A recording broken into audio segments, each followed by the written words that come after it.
Climate Jones के बाद अब हम लोग पढ़ने जा रहे हैं सीजन्स के बारे में। सीजन्स कैसे होते हैं?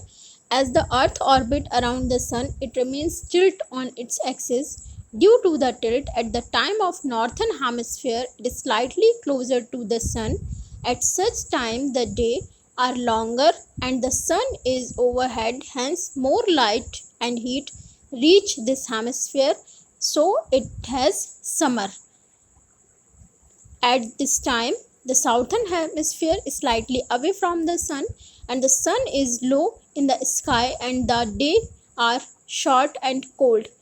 Thus, due to the tilt of the earth, the hemisphere which is closer to the sun has hot weather.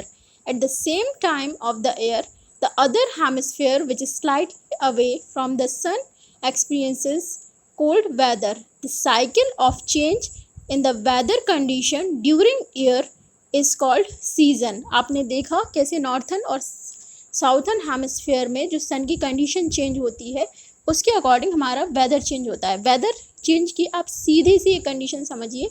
मैंने आपको बताया था रोटेशन और रेवोल्यूशन।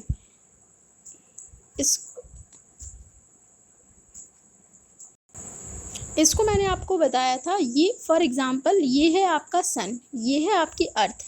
जब अर्थ अपनी जगह में रोटेट करती है, ये ऐसे रोटेट करती है, तो जब अर्थ का फेस सन के साइड में होता है तो उसकी वजह से डे होता है, और जब अपोजिट डायरेक्शन में होता है तो उसकी वजह से क्या होती है, आपकी नाइट होती है। रेवोल्यूशन क्या प्रोसेस है? सीज़न कैसे चेंज होते हैं? सीज़न चेंज होते हैं अर्थ के रेवोल्यूशन की वजह से। अर्थ अपनी एक पोजीशन पे नहीं रहती है, वो सन के किनारे किनारे घूमती रहती है। जब वो सन के नियर होती है तो उस टाइम पे हमारा समर होता है, और जब वो उसके फारेस्ट होती है, दूर होती है, तो उस टाइम पे हमारा क्या होता है, विंटर होता है। Season variation in the weather do not occur in the all the climate zones. The earth tilt does not affect the temperature much near the equator, hence the air is warm throughout the year as the day length remains constant with 12 hours of light and 12 hours of darkness. Close to the tropics, the region have distinct dry and wet season.